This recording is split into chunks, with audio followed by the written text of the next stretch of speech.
I'm going to go into the great mystery, the American Rescue Plan Act of 2021.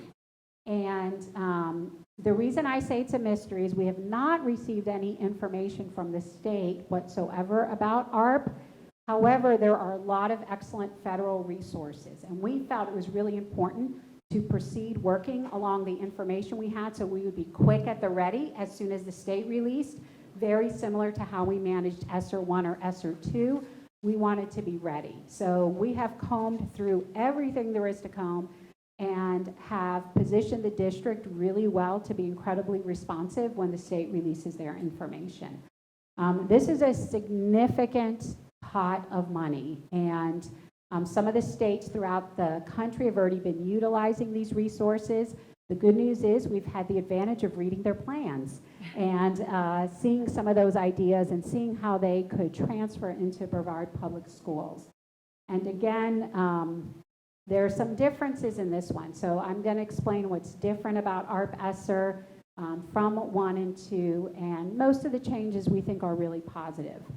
One of the things that's emphasized in all the documents is that it cannot replace current state and local funding. They are actually looking at like the base student allocation for pre-COVID and post-COVID. So there's some really strict requirements to not have this replace state funding. And the language is in some ways in Essr 1 and 2, but extremely explicit in ARP Essr. So that does mean some careful work and planning. And again, I'm pulling this document again. This is the one I referenced before from May of 2021. This is really the best product out there right now. It not only identifies details regarding ARP Essr, it revisits Essr 1 and Essr 2 and provides all kind of great ideas. I'm gonna give an example to perk up Mr. Susan.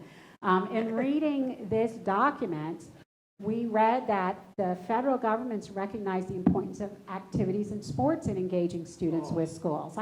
I knew I'd get a perk up there. And so we've been meeting with athletic directors, our band directors, our different programs to enhance those programs to connect more kids to school.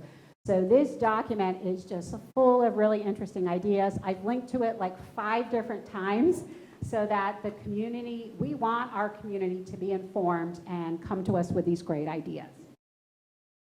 And so here's a quick little comparison over the 3 different Essrs.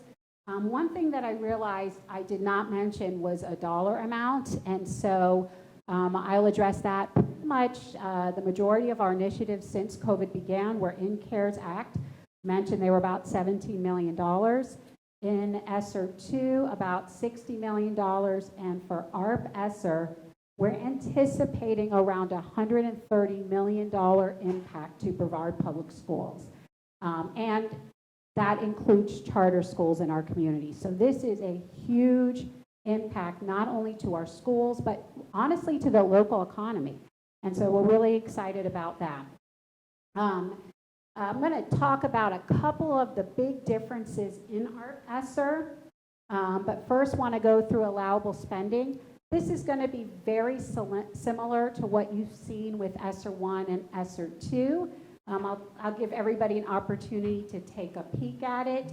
You'll see an importance of health and safety, sanitizing, cleaning materials, repairing and improving school facilities.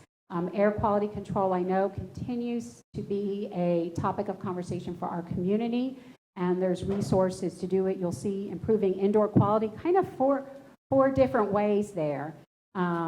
Focus on, of course, addressing the needs from low-income families, our students with disabilities, English language learners, minority groups, students experiencing homelessness and foster care. The plan is expecting very explicit identification of how we are making sure we serve those students, and that is also in a lot of Essr 2. So if any of our families wanted to look at the full grant, they'll see that information as well. And of course, any preparedness and response. I'll let you look at the final items there. And again, no surprises, educational technology, mental health services, Activities, you'll see supplemental after-school programs. Learning loss, obviously a biggie, and other activities to maintain continuity of services, including continuing to employ existing or hiring of new LEA and school staff. And so again, I've linked to the fact sheet there for additional information. One of the big differences in ARP Essr is there is both a maintenance of effort and a maintenance of equity requirement. And this is new to ARP Essr. As we've worked through Essr 2, we have kept these items aligned as well. In the event we want to later move some expenses that we're covering with 2 to ARP Essr, we wanted to make sure we're fully complying with this. And maintenance of equity is new.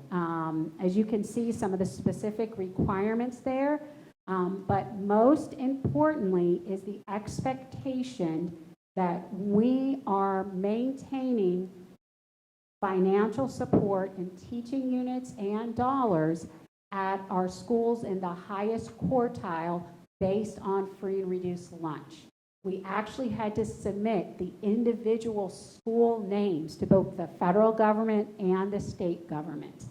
And so as we've been looking at allocating additional resources, it is truly additional resources, in particular for those schools. And so I work very closely with all the other divisions as we are identifying supports for the schools to make sure we are adding that layer of support and not replacing it. Because the intent of the federal government, as you guys know, this was a bipartisan supported act, and we want to make sure we honor the intent of that. These were the schools that were submitted, and as you can see, we use the 1.6 multiplier.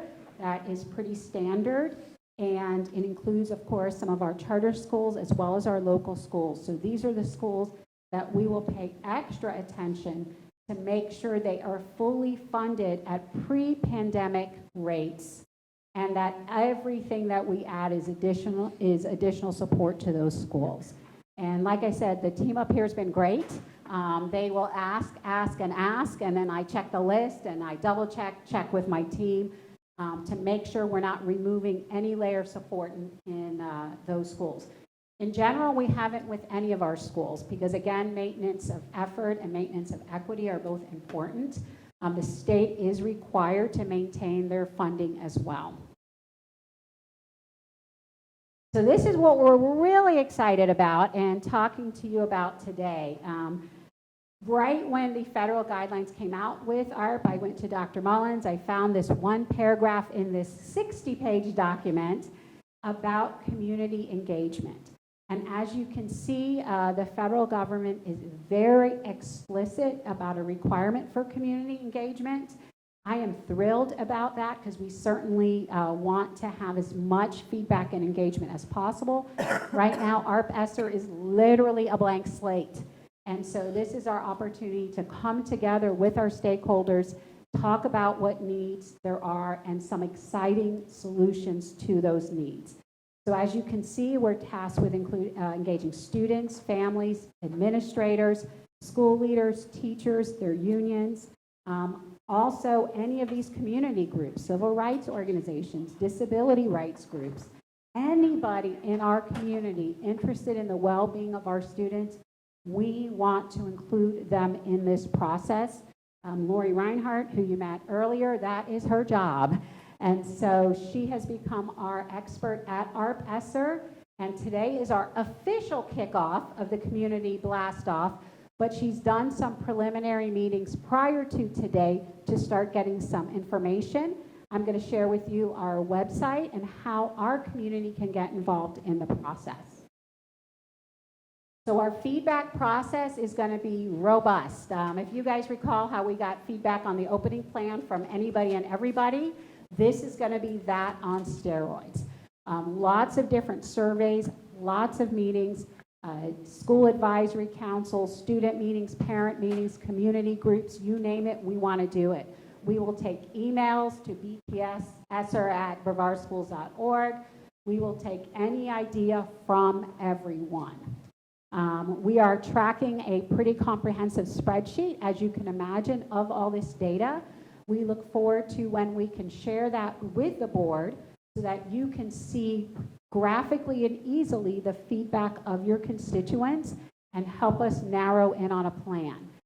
No idea what kind of timeline that's going to be because, again, we're ahead of the curve. We're moving forward based on federal information, knowing that that state information is coming any moment now.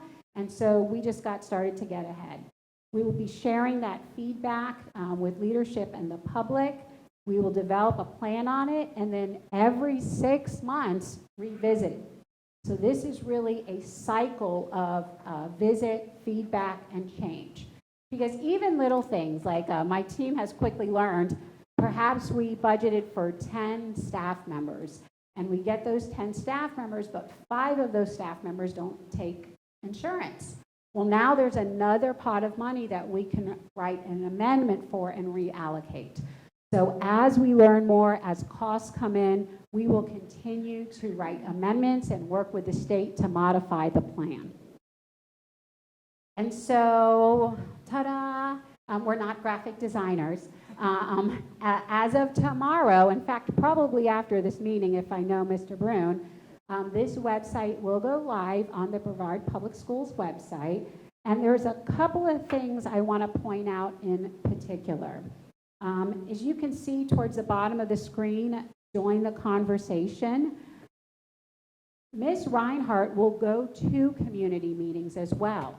So if there's a group, a parent group, a student group, a civic group, Rotarians, parental group, all of them, they just click right there to request their own meeting.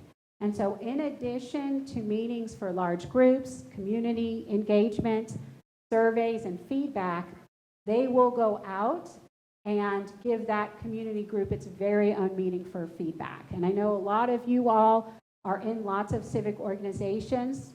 Contact us, we'll be there. And Ms. Reinhardt and typically Mr. Stockman as well will come out, facilitate the meeting, and get the feedback from that group. Again, I put the email there again. You're going to see some replication. It's because we want our community to be engaged. If somebody would much rather be passive, they can just send us an email with their feedback, or they can complete an online survey. Lots of different ways to get one's perspectives to us. And in the website, at the top, you'll see allowable spending. Obviously, it has to be allowable. And so this identifies those 13 items that we talked about earlier. And as much as possible, we ask for their contributor to identify which one of those allowable items they're referencing.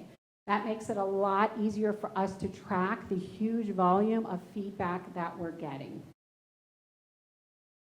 In the next top tab, I'm pointing like you can see what I'm pointing to. You'll see meeting dates, and you'll also see at this same site where we gather information. So for example, if you clicked on this link, you would see the meetings that have already been scheduled, the date they're scheduled, the time they are, and if they're open to the public. If there's not a meeting there that somebody wants to attend, again, we'll make a meeting. And so we can certainly help support any of those ideas. A meeting lasts anywhere from 20 minutes to an hour is about right. And so again, we welcome those invitations. On that same web link, you will see all the feedback that we have gathered, and this is true and authentic. And so if any of the community members want to go online and see, well, what kind of feedback are you getting? Lori, Ms. Reinhardt catalogs it here as quickly as possible, of course, after each meeting. The requests and the feedback are actually quite long right now. He's just sharing it with Dr. Mullins. But it'll be really easy for you to see the priorities of our community as you see those yellow boxes. So this snapshot was taken probably about a week ago, and since then she's done more meetings and there's more feedback there. This is why I made a casual comment about indoor air quality, because we've seen that a lot. We've certainly seen compensation for our employees and staff a lot, and not at all surprised to see that given the challenges. So you'll see some creative solutions and other options there. And again, we will keep adding them. So anybody that has a meeting, your stuff will be there next. We also add anything else informally. You'll see a column there that says Dr. Sullivan's Inspiration from EdWeek article. I read an incredible article about one of the surefire ways to help early childhood literacy is glasses. And so read a really terrific article about increasing opportunities for students to get high quality vision testing at school and get their glasses at school. So Chris Moore's division, as you can imagine, is working on trying to see if we can create mobile vision centers. And so that was just from an article I read. So Ms. Reinhardt is tracking it all. If you all read something, send her an email. Again, if you don't remember how to spell her last name, bpsessr@brevardschools.org. And so you'll see along that line, you'll see comments and discussions with staff members sometimes, things that we've read and seen. We want it all in one spot. So don't hesitate, like in the middle of the night, you have an idea, just shoot it off, and then we'll add it to the list. It doesn't even have to be organized or coordinated. We will get it on the list so that it's all in that one spot. You'll also find on the website her complete presentation. So if you want to know in advance, you're going to attend a meeting, what is the presentation going to look like? The entire deck is also on the website. Again, you're going to see transparency overload. To aid in our feedback gathering, we also scheduled some community meetings. So perhaps somebody's not in a group, but somebody wants to in person hear from Ms. Reinhardt, and in fact, in this case, Dr. Mullins as well. We've established 4 local meetings at our schools, and again, we can do more. That's not a problem. First one is Thursday night at Titusville High School. Again, you see that we tried to think regionally. At those sessions, Dr. Mullins will be sharing some information about our strategic plan. Then Ms. Reinhardt will go through her presentation and take feedback from the group then as well. So an individual interested in contributing can do it by email, by survey, by requesting somebody to come to their group, or attending one of these community groups, or honestly, all kinds of different ways that people can think of. So we're really excited about those as well. And again, just wanted to highlight that we are also working through every school advisory council. You know, SAC is the most important way to be involved as a parent and be involved in decisions being made at the school level. And so we will be asking each of our principals to facilitate a discussion on Essr and then provide us feedback. So we have feedback from every school advisory council. I believe we're doing like a video. Ms. Reinhardt finally accepted that she could not go to all 87 by herself. Mr. Stockman had to talk her into it. And so we will put together some information to share. And again, you'll see we are going to keep up this join the conversation feedback up as long as possible. The final thing I wanted to point out is at the top tab, you'll see Essr 1 and Essr 2. And on this site, we have posted the complete grant application for all aspects of Essr 1 and Essr 2. You'll be able to see every amendment, any change that was made, our narratives, our data, our details, and line item budgets for all of the grants. Fair warning, you're going to see a lot because I have focused today primarily on the main Essr grants. But if you all recall from Essr 1, there were about 13 sub-grants for pretty narrow and specific topics. All of those grant applications are here as well. And so if somebody wanted to see what we submitted and did for Essr 1 or for a summer recovery one or a different grant, they could see the completed application here online, including every line item budget. We actually have to submit budget by function and object, so it's quite detailed and you'll be able to see that information. And then finally, in our last site, if you scroll down, not on this deck, of course, but you'll see some of the key websites from the federal government, from the state, on some ideas and guidelines and resources about ARB as well as Essr 1 and Essr 2. So we're really excited to kick off our community engagement cycle. Again, we're just doing it without direction at this point from the state, but we think it's so important we just didn't want to wait. We wanted to begin engaging our community. Heard so many incredible ideas that come from some of the interesting segments. It was funny, I had a conversation with Mr. Cheatham when they did the tech specialist. He's like, some of the tech specialists brought up things that had nothing to do with tech. And I said, yeah, but their parents, their sons, their daughters, I want to know what they have to say. And so there is no blueprint. We have no sketch budget. We just know that this is a real unique opportunity to service our entire community, both charters and publics, as well as really protect our workforce. And we're just excited. So we expect an RFA from the state on ARB Essr at some point in time. We do know that they submitted to the federal government on October 6th. So we're optimistic. We have read the state application. And when I say we, I mean Mr. Stockman. And we are quite confident that anything that they would look for is exactly in our mindset as well. And so really interested in hearing the different ideas. So at this point, any questions? Thank you, Dr. Sullivan. I know Mr. Susan has been chomping at the bit, so I'm going to go ahead and let the other board members weigh in first. I'm kidding, Mr. Susan. Go ahead. No, I wanted to say thank you. You did get me up out of my seat. Doesn't say much about that in the slide. Want to make sure that this gets a more attention to it because I want to tell you, let me go where I was going. So one of the only things, and we do here in this district, but as a statewide, we don't do. We find metrics on math, on social studies, on science, on everything. We don't do it on health of our students. And if you guys remember back in the day, we used to get these presidential youth physical fitness, right?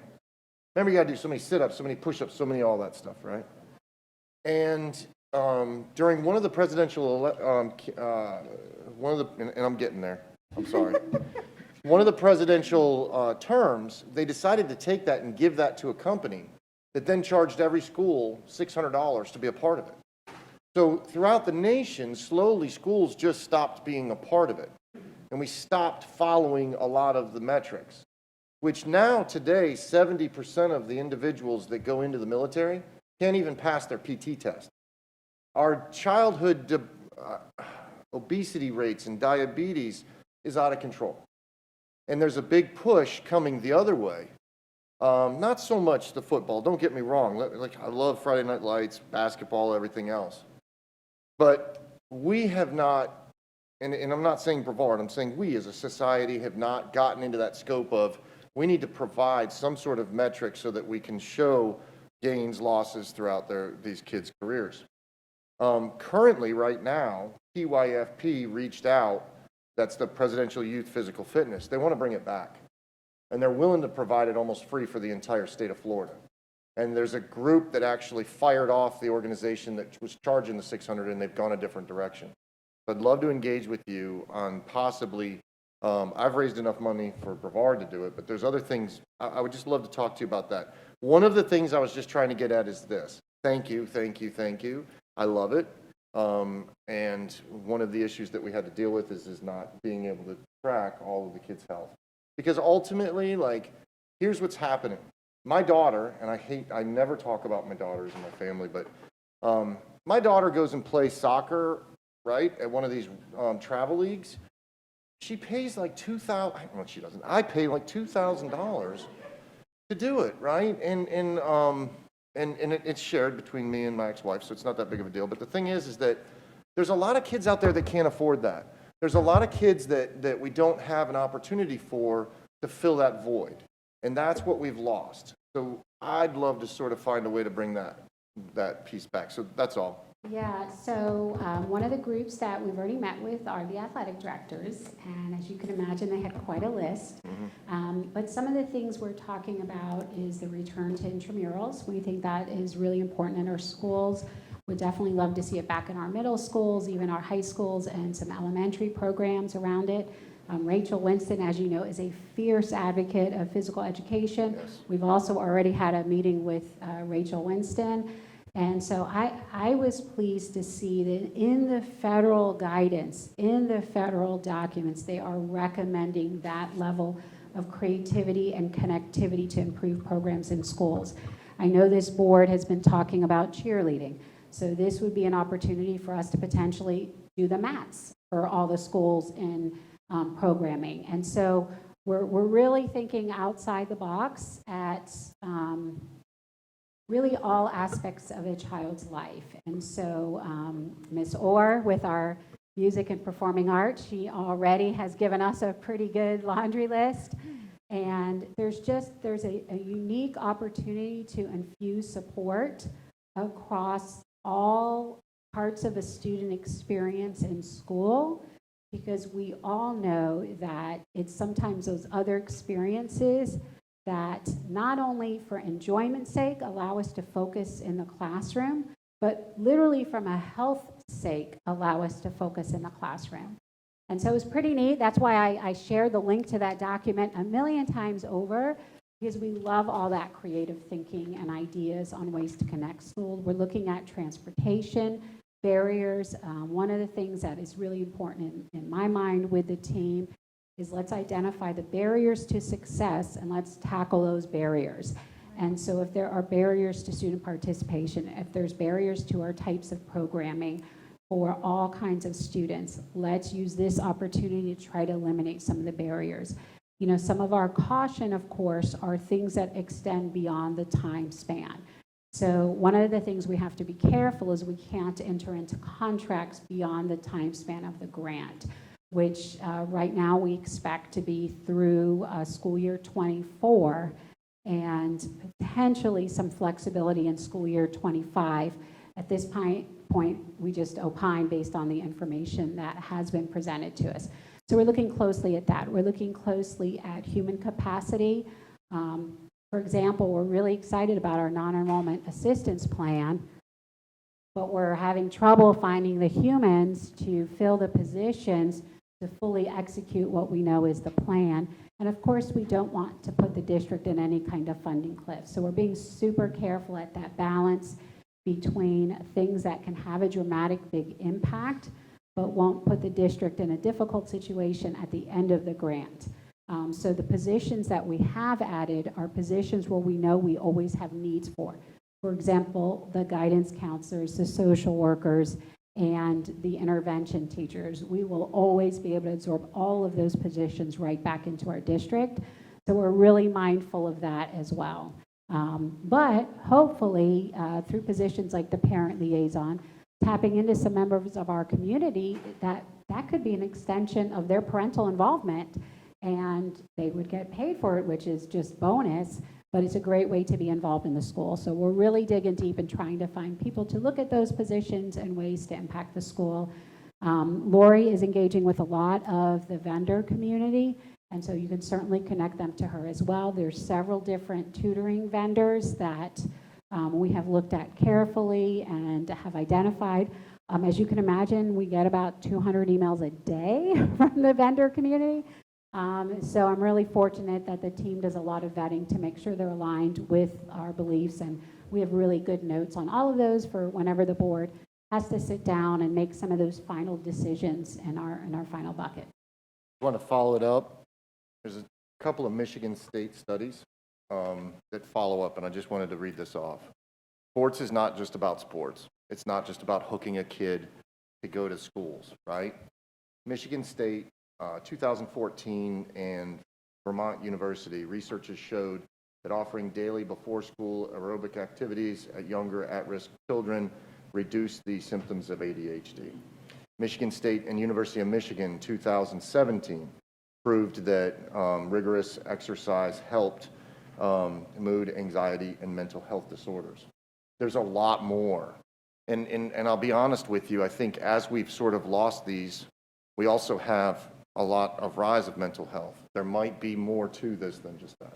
I got to plug my sports as much as possible. She opened the door, okay? I'm just telling you, We talked about only giving 10 minutes. I'm sorry, I took probably my next 5 board meetings up. But I thank you. Thank you. All right, I'm quiet. I'm done. Thank you, Dr. Sullivan. Other board members wish to comment? Answered mine. Super. Anyone, any other board member? Ms. McDougall and then Ms. Jenkins. I just want to say thank you. This is really comprehensive. You always do a great job, you and your team. I really appreciate you all. This is very exciting, and I have an idea, so I'm gonna send Ms. Reinhardt an email, maybe tonight, if it's not too late. So, thank you. Thank you. Ms. Jenkins. Yeah, I just want to say thank you, Dr. Sullivan, to you, your team, all of our cabinet members and all of their team for being the first approved to be fully funded for Essr 2. That was exciting to hear. But I also want to thank you for being responsible and responsive and prepared for when we finally get instructions from the state of how to apply for over that nearly $100 million for Brevard. It's really, really important, and I appreciate you guys being prepared so we can get it as soon as possible. Thanks. I would echo the same appreciation, Dr. Sullivan, and the only thing that I would put in there, not that I disagree with the importance of sports in any way, shape, or form, because I love the physical activity part. Ms. Belford? I just want to thank Dr. Sullivan for recognizing the need to break down barriers for participation for all students in general, because I think for a lot of our students, sports is a great outlet, and music and theater are great outlets. But for a lot of our kids who that may be too far out of their comfort zone, we know that other opportunities for being involved and developing a peer group are critically important, especially, I mean, throughout K-12, but especially during those middle school years, finding opportunities to get them connected to their school, their community, and their friends is critically important for their mental health as well. And so those outside the box things that for the quiet kids who may not be willing to do some of those things that require them to be a little bit more out there. I think those are incredibly important as well. So thank you so much I love that terminology of breaking down barriers because I think that is so incredibly important. So we appreciate you as always, you and your entire team. She did. Where were you? They did on camera though? Yeah, they do. Okay. Well, We did that. Sue offered us those seats, and we didn't want to be at a congressional hearing, so we took the left side instead, but thank you. Yes. All right. Okay. Dr. Mullins. Thank you, Ms. Belford. I just want to take the opportunity as well to do a little bit of just a brief history back. A year and a half ago-ish, when we heard CARES Act was coming down, and we were in a cabinet meeting, and we didn't know what to expect with the CARES Act. It was $17 million. We were like, this is going to be great. And I said, Dr. Sullivan, I'd like you to take the lead on CARES Act. And she accepted it very willingly. Little did she know, we had no idea that Essr 2 was going to come down, that our Essr was going to be a reality. It wasn't even out there. And thank you for your continued leadership to put a great team together to do the day-to-day work, but the oversight and the management is no small task. And as well as the entire cabinet, with this type of funding comes tremendous responsibility and anticipated accountability, as it should. These are taxpayer dollars. We take that responsibility very seriously, and I can confidently say that we are making all of this available to our community so they can be assured we are being responsible and are prepared to be held accountable. Because it's really not if we're audited. We recognize that it's a matter of when these funds will be audited, and we will be prepared with every bit of confidence. But that translates across the entire cabinet, all 8 other divisions, managing the responsibility of technology and impacts into operations, and our schools utilizing the dollars for tutoring and for academic supports that are outside the box and so on. So we are thrilled beyond words at the resources provides our kids to overcome any learning loss from the last year and a half and to really accelerate our kids moving forward. But Dr. Sullivan, thank you again for continuing to take up the charge and for the leadership that is represented across the district. Which one of those guys is in charge of sports? Ms. Reinhardt is in charge of gathering all the feedback right now Okay, Ms. from Reinhardt. all of our constituents. I have some feedback for you. And she's the best versed at our Essr right now as we are identifying and targeting. Again, please use the email. Please reach out to your civic organizations. We'd love to come and meet with them.